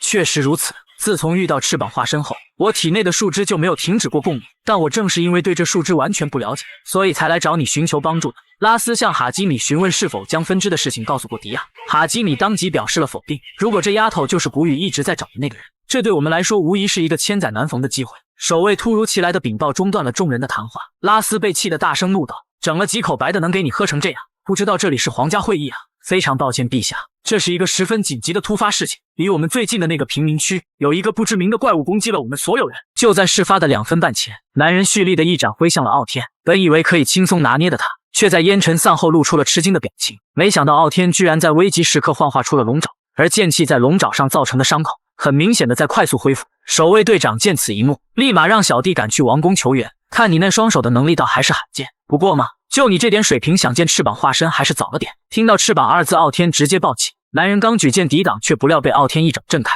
这爪子的力道也太离谱了。要是正面吃下这一击，别说是我的剑，身上都得多个大窟窿。但有一点令男人十分好奇的是，他明明一开始就状态不好，却还能使用如此强横的能力。由于受到诅咒的影响，傲天突然的向前倾倒，男人抓准了这个天赐的良机，一记突刺正中傲天的胸口，直接将其洞穿。此时傲天身上的黑色火焰不断冒出，甚至下巴都长出了巨大的尖牙。傲天猛地抬头，眼神中充满了无尽的杀意。男人看后顿感不妙，立即拔剑与傲天拉开距离。傲天的怒吼声遍布了整个地下城，身上还不停地传出骨头碎裂的声响。火焰撕开了傲天的表皮后，将他彻底包裹，体型也在这不断的痛苦过程中逐渐增大。人们在这一刻回想起了被巨人支配的恐惧。随着傲天的一声嘶吼，全身布满尖刺，身长数十米的地龙就此显现。特么这个家伙居然还藏了一手！男人刚要拔剑与之对抗，却不料下一秒，仅是一个眨眼的功夫，傲天的巨爪已然来到眼前。与此同时，男人余光一扫，这气息难道是……不等傲天的龙爪落下，只见拉斯提剑已飞跃至傲天的上空。敢在我的地盘上搞事情，你是想被油炸还是清蒸？不过一会儿，守卫们就将傲天团团包围。赶来的迪亚立即大喊：“拉斯，快住手啊！他不是我们的敌人，这怪物已经对我的人造成威胁了。不管他是谁，我今天都不可能会放过他。”突然，傲天的眼神起了些许的变化，巨大的龙爪随之抬起，猛地一挥，却将拉斯整得一脸懵逼。这家伙在搞毛啊！只见傲天将龙爪深深地嵌入自己的脖颈内，双爪向两侧同时发力，硬生生地将龙头扯了下来。巨大的身躯就这样轰然倒下。见此一幕，众人还没从恐惧中反应过来，而迪亚则是很清楚傲天这么做的理由，他不想被黑龙的诅咒继续控制。望着眼前这个钢铁意志般的男人，拉斯的内心对他也起了钦佩之情。2个半小时后的皇家会议厅内，为首的队长们召开了紧急会议。赛罗表示现在已将傲天关入地牢了，而迪亚也在皇家守卫的监视下随时待命。想必你们也知道我为什么要召开会议了，这关系到我们与这2个化身之间的未来。这么危险的不稳定因素能关得了多久？还不如现在直接把它解决了。嗨斯，你这做事风格还真是野蛮啊！我倒是觉得他的能力挺有意思的，能成友军的话是再好不过了。不等牛牛开口，嗨斯已将闭嘴2字甩到了叶欧脸上。哈基米，你把他带进来之前，是不是已经知道他的能力了？是的，而且我是亲眼所见，他与翅膀化身之间的矛盾是确认无误的。你在开什么玩笑，哈基米？没有给我们任何警示就把这种怪物带进来。我知道他的出现会在国内引起混乱，尽管有人反对，我也认为必须这么做。他的强大远不止我们今天所看到的，如果我们能帮他控制住这股力量，他将会成为超越我们所有人的武器。拉斯听完哈基米的话后表示了赞成，而这却让嗨斯更加绷不住了，立即向叶欧大喊：“你和那家伙不是交过手吗？以你的能力不是可以轻松解决他的吗？”我作为首次介入此事的人，让我评价他或许有些奇怪，但他确实如哈基米所说的那般有潜力。若是当时女王没有出面阻止的话，我们双方都不可能毫发无损的结束。而且他的能力还不止我们看到的这几种。叶欧的话令嗨斯当场懵逼2秒半，拉斯当即做出了决定，并向远处大喊：“出来吧，兔族的使者！”随着女王的呼唤，一个熟悉的身影缓缓地步入会议厅。好久不见了，各位，有没有人想念我呀？转眼来到了勇士之城的地牢中，因为担心傲天会再次暴走，众人便将他用铁链牢牢锁住。房门突然的敞开，随之而来的是清脆的高跟鞋声。我还担心你见到我时会有点害羞呢，看来完全没必要啊。没错，就是这个眼神，每次你用这个眼神盯着我的时候，我就会忍不住的兴奋起来，心脏都砰砰砰的狂跳不止呢。在此之前，勇士之城的皇家会议厅内，白丝的到访令众人感到十分诧异，你这家伙究竟是怎么混进来的？而叶欧此时的注意力却在别处，少女名叫拉克，正是之前照顾傲天的亚人族少女。你这小淘气鬼可让我好找啊！还有你是怎么跟白丝进来的呀？拉克表示白丝姐姐有一块金色的怀表，亮起光芒后就突然到这了。当哈基米严肃地问到白丝有何目的时，拉斯向众人解释道，不久前白丝就已经来过勇士之城了，他来此的目的就是为了与我们结盟，而且会提供足以匹敌翅膀化身的力量。刚开始我还以为他是个疯子，现在看来很多事都如他所说的发展。我对你的建议很感兴趣，说下你的条件。白丝听闻立马拍手叫好。家族希望的是得到勇士之城长久的合作，作为回报不仅能得到翅膀化身的信息，而且还可以向你们提供复仇化身的帮助。突然身后的气息将白丝吓得汗毛竖起，完了，这波要使到临头了。众人纷纷向远处望去，只见白丝身后的通道传来了这样的声音，好你个白丝，居然敢趁我不在把我当作商品给卖了。随着拉克的转身，本是萎靡不振的卢比在看清眼前之人的这一刻立马来了精神，边哭边喊着大哥飞速的跑去，合作的话大可不必，翅膀化身必须由我亲手解决。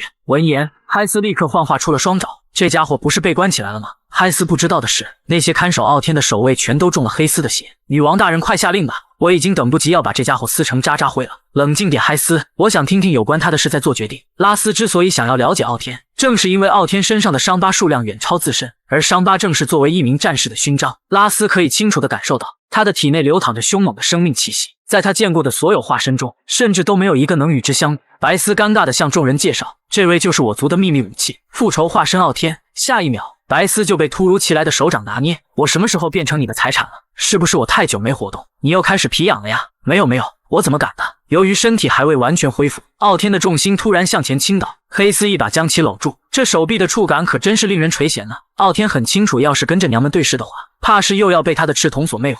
黑丝见状立即嘲笑道，看起来你好像不太开心的样子，要不换我来吧。傲天被这两娘们整个火气都上来了，立即加大了捏白丝脑瓜的力度。这家伙真的能击败翅膀化身吗？突然拉斯的发言中断了两人的嬉闹，白丝此时充满着对女王的救命之情。我们虽然不了解你的过往，但却非常了解你想要复仇的心情。如你所见，在场的每个人都是有着一个共同的目标，那就是不计代价的摧毁翅膀化身。对翅膀化身的怨恨，就是将我们汇聚在一起的核心原因。之前和你互掐的叶欧也是一样，他曾是追随翅膀化身的氏族成员，因为一件秘宝导致被翅膀所灭族，在那之后他便发誓要向翅膀复仇。所以我能很清楚地看见你内心中散发出对翅膀化身的无尽杀意。可以告诉我你的名字吗？我的名字叫做拉斯，是这座勇士之城的国王。随后傲天松开了白丝的脑袋，既然你想知道我能不能解决翅膀化身，那我便将能力告诉你。黑龙的诅咒拥有吞噬的能力，只要我吃掉的野兽越多，我的力量就能不断的增强。如果你们中有傻波一敢拖我的后腿，我不介意加个餐把他的能力给收了。嗨斯听闻立马炸毛，女王你听到了吧？这小子也太狂妄了。拉斯听后表示非常满意，并示意嗨斯坐下。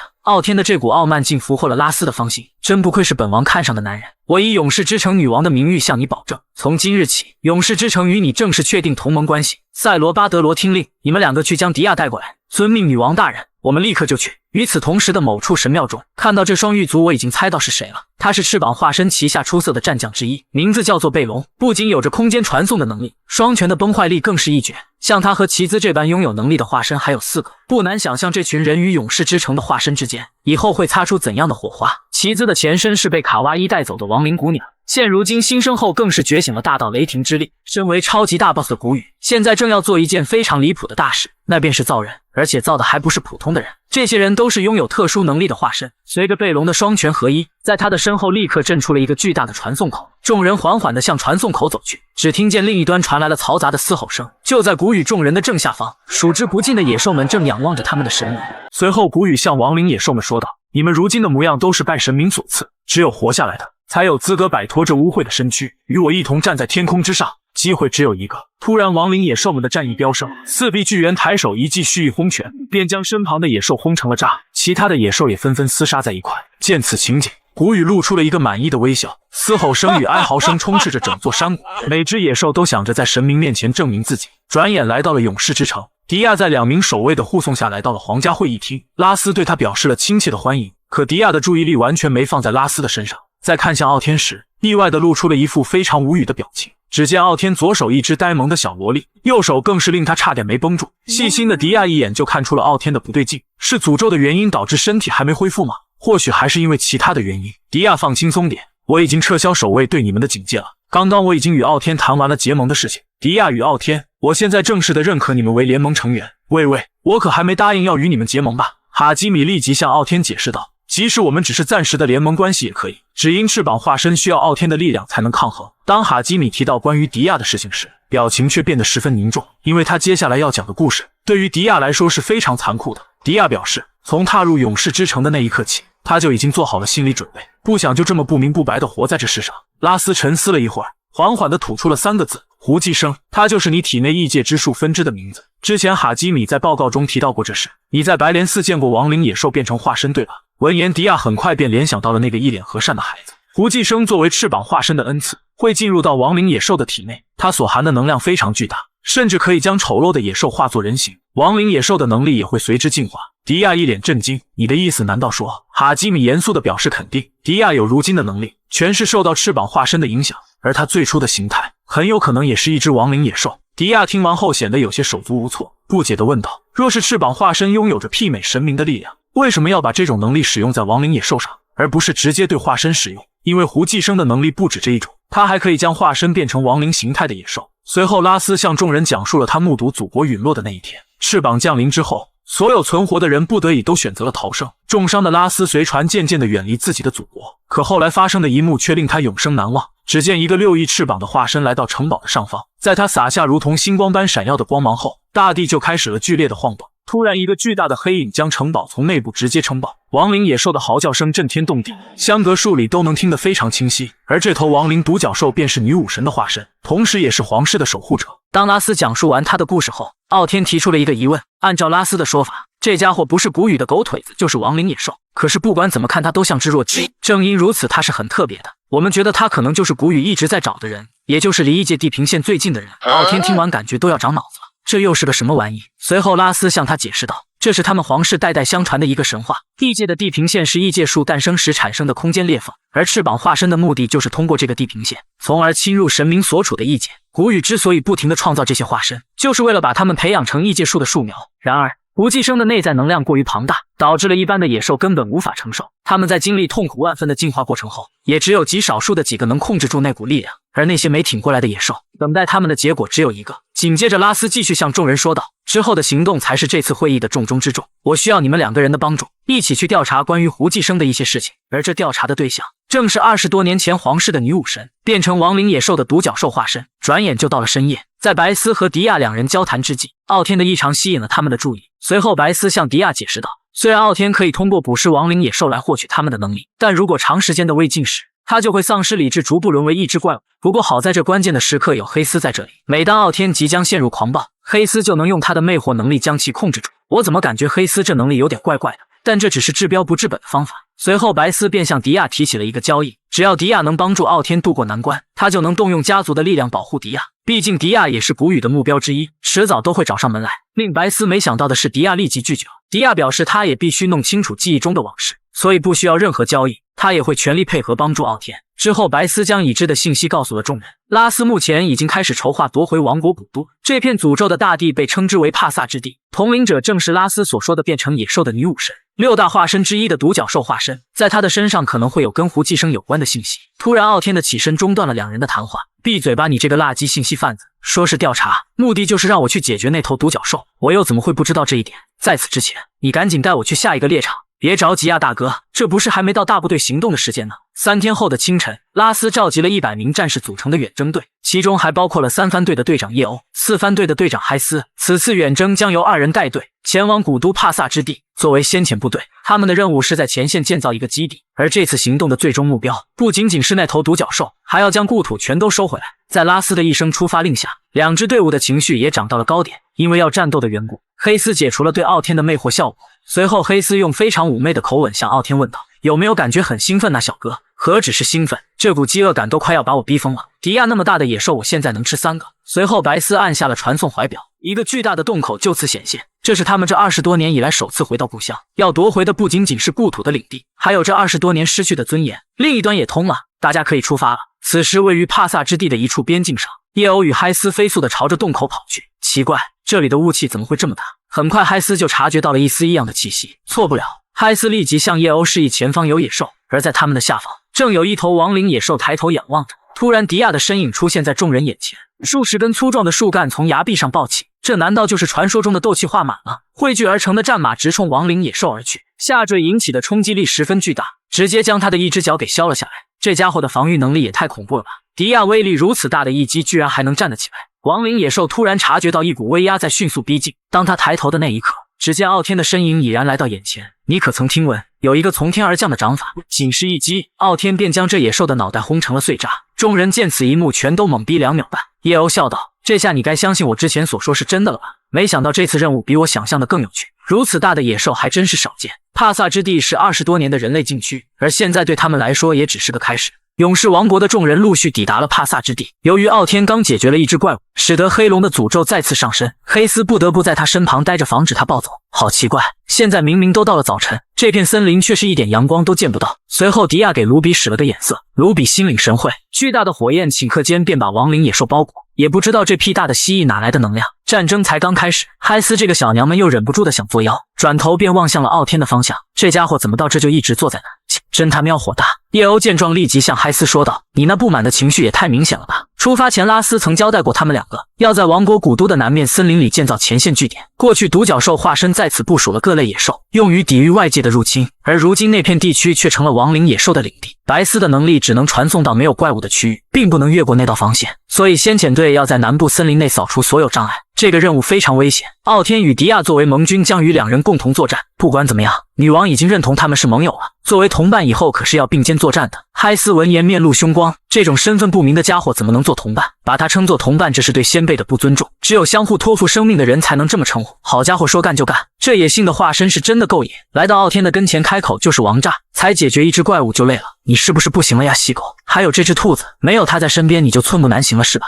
傲天无奈叹息，想干嘛直接说重点。女王似乎对你的力量很感兴趣，但我可不这么认为。你在化身时明显是在克制力量，这说明你并不能完全控制住它，而你就是一颗随时会炸的隐患。傲天起身直接与嗨斯四目相对，我特么让你直接讲重点，想干嘛直接说。不料嗨斯听完立马炸毛，还敢跟我揣着明白装糊涂，意思就是要你滚出这个队伍，要是敢拒绝，老娘现在就撕了你。好家伙，这虎娘们真当傲天是吓大的。2人间的气氛越发紧张，可谓是2老太太过马路，谁也不服谁。就在2人即将动手的前一秒，一只纤纤玉手伸出，粉色的光芒似绸缎般飘散，转眼嗨斯便来到了满是枯骨的洞穴内。见此一幕，嗨斯的 CPU 直接给干冒烟了，我这是在哪？随后黑斯赶忙向傲天劝解道：“退一步别惹事，不要忘了咱们此行的目的。”闻言，傲天立即扭头回复：“你在叫我做事啊？”傲天没想到自己随口的一句，竟使得黑斯调转了手指的朝向。小弟弟要是不听话的话，姐姐可是会惩罚你的哟。好好好，就你最凶，你说什么就是什么。突然，傲天顿感不妙，立即大手一挥，将黑斯大力推出。这小子是翅膀硬了吗？居然敢这么用力！待黑斯看清眼前之物时，却为时已晚。一张硕大的巨口已然来到傲天的身前，吧唧一口直接将2人吞到腹中。众人见此皆是震惊2秒半，这蛇是什么时候出现的？巨蛇在吞下2人后便火速开溜，叶欧立即示意来10个人跟着自己去追。刚踏出几步，地面便传来了一阵莫名的震动感，声源急速接近。这群亡灵野兽是马形的化身，而且不怕疼，兽群的狂奔引起了阵阵沙尘，数量至少有几十只。见此，迪亚抡起他的小棒棒，说了一句像鸟语的咒语，几根粗壮的树枝拔地而起，直接将为首的几只穿了个透心凉。密密麻麻的野兽接踵而至，就这样兽群拦住了众人去路，不解决掉他们根本无法去救傲天与嗨斯。而此时的大蛇早已将2人带到森林深处。笑死，搞不懂这大蛇是怎么赶的，想靠这点胃酸就能把钢铁直男消化吗？傲天2掌一拍，直接变身，龙爪深深地嵌入了大蛇的体内。起身之后更是火力全开，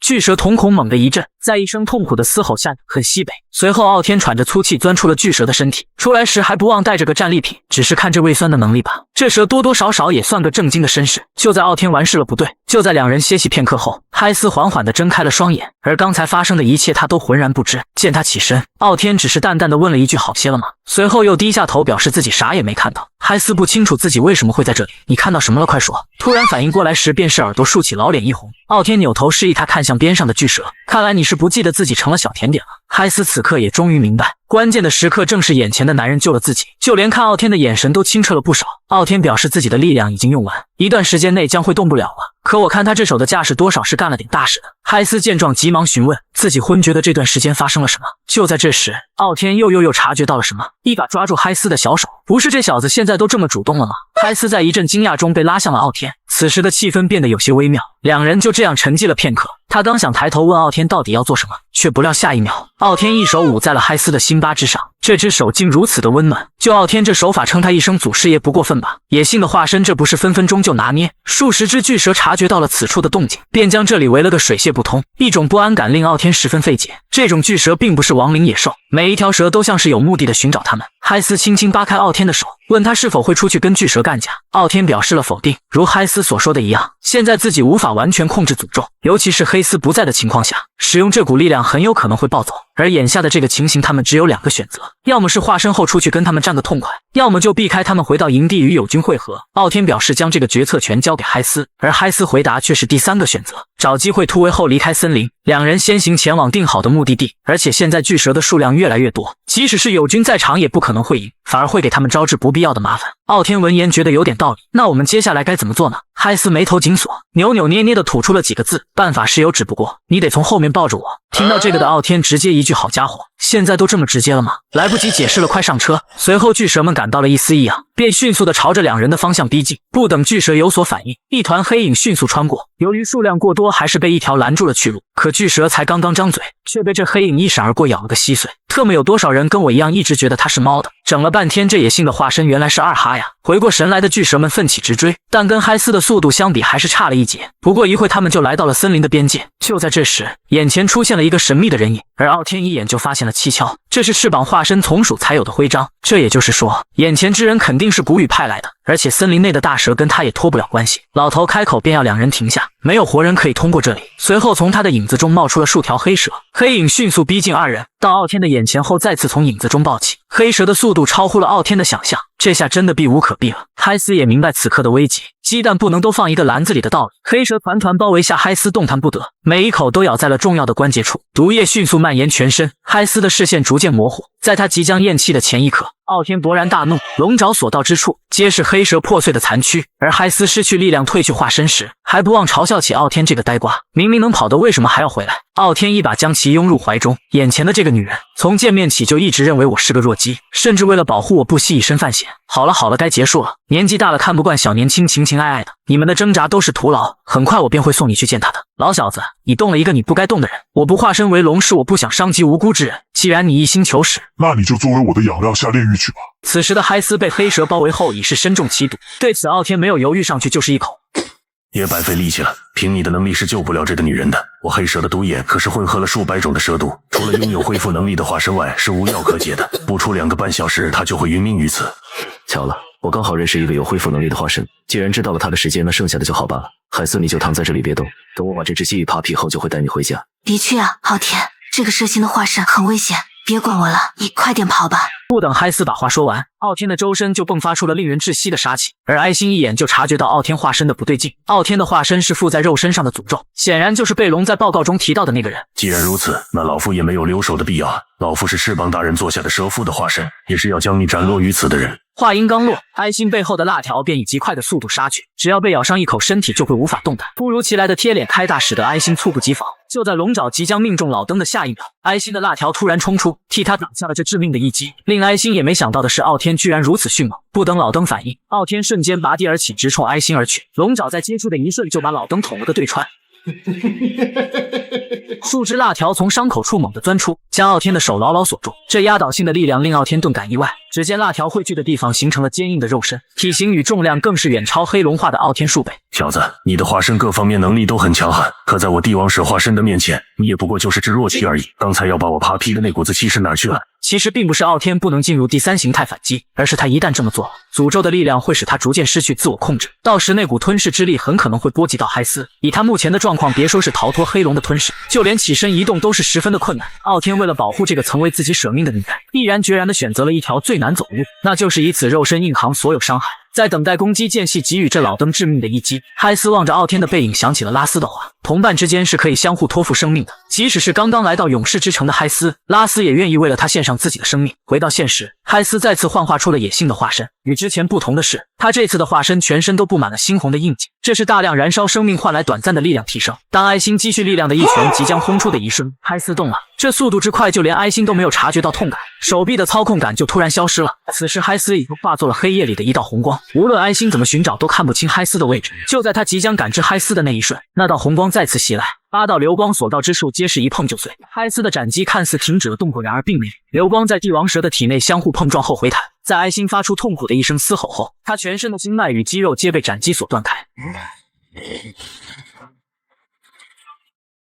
仅是一个短短的照面，傲天就被震惊不已，耗尽了所有力量的嗨斯扭头看向傲天。对不起，傲天，我可能回不去了，你一定要活下去。话音刚落，嗨斯的身躯就应声而倒，身上的印记也在逐渐消失。见此一幕，傲天的愤怒冲破了理智的束缚，顿时一股骇然的血红杀气席卷了全场。纵使帝王蛇此前的态度有多么的嚣张，在3阶段的黑龙面前，也不过就是个一口一个的弱鸡。血盆大口猛然落下，帝王蛇也落了个人坤分离的下场。掉入胃中的帝王蛇遭到了魔兽群的围攻，每一次的吞噬都代表着有新伙伴的增加。随着孙哥的翅膀刺入帝王蛇的身躯，他体内的胡寄生直接碎裂。在临死前的一刻，他大声呼喊出了蛇羽神。片刻后，空旷的土地上突然惊现一道身影，而他正是帝王蛇尾部所幻化出的蛇羽神。他们在哀心的体内是一体双生的化身，即便失去了帝王蛇的部分功能，只要另一只化身还在体内，便能重塑化身。此时傲天在吸收完胡寄生后发生了异变，3阶段的黑龙身躯逐渐褪去，恢复意识后立刻察觉到蛇尾已消失不见，同时自己的身体出现了非常奇特的感觉。2阶段的身躯充满了快要溢出的力量感，就连感知能力也得到了大幅度的增强。很快他就意识到这是吞噬胡寄生的影响，就像体内多出了一团永不熄灭的火焰，持续不断的为他提供庞大的能量。随着力量的不断涌出，傲天倍感愉悦的同时还觉得远远不够。通过胡寄生的共鸣，他察觉到天上有波动，这天上的化身有着和帝王蛇相同的气息，而且体内还隐藏着另外半根的胡寄生。傲天立刻就反应过来，天上之人正是哀心。双翅展开的同时，黑龙也在内心不断的跟他重复着一句话：杀了他，杀了他，杀了他，夺取他体内的胡寄生。在傲天做好架势即将去追击的下一秒，他注意到了躺在地上一动不动的嗨斯。虽然要追上这个慢悠悠的飞蛇会很轻松，可多拖一阵，嗨斯的生命就多一分危险。傲天冷静片刻后，还是决定放弃追击。与此同时，在森林营地的外围，叶欧正率领小队在清理最后一批野兽。随着叶欧的长剑猛然刺入野兽的体内，森林的营地恢复了宁静后，再也听不到来自这些怪物传来的啼声了。此时的叶欧总感觉哪里有点不对劲，却又不知道是为什么。而迪亚在战斗结束后也有相似的想法，他表示这些亡灵野兽虽是闯入了营地，但是并没有对营地和人造成多大的伤害。根据迪亚的描述，叶欧只想到了一个可能，这就说明了他们并不是以人类为目标，更像是看到了什么恐怖的捕食者一般，所以才会成群结队的逃离森林的深处。随后黑丝的出现打断了两人的谈话，他表示现在的时间不该去思考这些，而是要尽快把傲天与嗨斯给找回来，因为没了他的控制，傲天很可能会暴走。话音刚落，负责守卫的战士就听到天上传来了声响。在昏厥2个半小时后，嗨斯缓缓睁开双眼，要不是听到周围有人在说话，他还真以为自己已经嘎了。对嗨斯的清醒，迪亚感到十分的意外，本以为他的伤势没睡个几天是醒不了的，而嗨斯开口第一句话就是询问傲天在哪。见他着急起身，迪亚立即提醒他身上的伤口才刚刚包扎，要是再晚回来一会毒液蔓延至心脏的话，哪怕自己的法术可以清毒也难以救治。还好傲天抱着你飞回来的路上没有耽搁，听到是被臭男人给抱回来的。嗨斯惊讶的小脸立刻红温，并向迪亚询问那个蠢货有没有受伤。你不向救命恩人表达救命之情也就算了，居然还在背后喊我是蠢货，亏我还放弃了保蔡一德的机会，就怕你的小命就交代在那里。你的身体没事了吗？之前看你被那家伙做了好几百拳，就你这身体状况还好意思担心我呀？以后做事冷静点，别傻乎乎的往前冲，我可不想一辈子背负欠你一条命的债。见到傲天跑路了，两人也是一阵无语，这男人还真是一点好话也不会说的呀。尽管如此，嗨斯现在只要一见到傲天，就会有一种莫名的躁动感涌上心头。随后叶欧告诉众人不用担心嗨斯的伤势，他的野性化身本身就拥有很高的自愈力。除了对傲天再次表达感激之情，叶欧也向傲天询问了他在森林遭遇的事。那家伙的名字叫做哀心，是一个能够在影子中召唤黑蛇的化身。那他是古雨派来的吗？从他的标记与胡寄生判断可以确定是的，他的黑蛇针对我方的目的性十分明确，这说明他已经掌握了我们的相关信息。那他之后还会跑来偷袭我们吗？以他受的伤来看，估计短期内不会再来。可我吞噬了他的化身，得到半根胡寄生后，能非常清楚地感知到他在我体内扎了根。傲天的诅咒已经稳定下来了，没想到那玩意的能力还能这么用。要是傲天能夺去了剩下的那半根胡寄生，可能会发生更加意想不到的效果。喂，你说话就说话，不要老往我这里靠呀。随后叶欧告诉众人，这个叫哀心的蛇夫化身是圣座的第6席，圣座的席位都是由古雨亲手挑选的，他们的职责就是作为翅膀化身的守护者，只有10个人可以获得拥有胡寄生的权利，他们是亡灵野兽里面最有权势的人，而圣座的前5名是拥有最强战力的猛兽，同时也是圣座后5名守护者的师傅。所以哀心出现的同时，也就意味着一件事，古雨的前5名守护者之一也会现身，那5人之中就有一个很恐怖的存在，他的一举一动甚至都会引起自然灾害。转眼来到了王国古都的旧城堡上方，此时的哀心就像是个受了惊的鸡一样，无论是身体还是内心都在不停的颤抖。令他害怕的并不是此前战斗过的傲天，而是眼前这个身材高大且魁梧的男子。是什么人把你伤成这个样子的？趁我没发火前，你最好把话给我讲清楚。他就是被龙报告中提到过的那个人。我的双头蛇之翼已经被他夺取了一半。回答我，你的任务是什么？能告诉我要封锁通往帕萨之地的道路，还要排除那些会阻碍您的人。大人您交代的事情，我一刻都不敢忘记。只是这个人的能力真的是有古怪。艾星眼前的这个男人位列圣座的第2系，同时也被称为霸王的化身。他冷酷的外表下还有个响亮的名字——嘎子。别废话了，艾星给我带路就完事了。这个人我要亲手给他捏碎。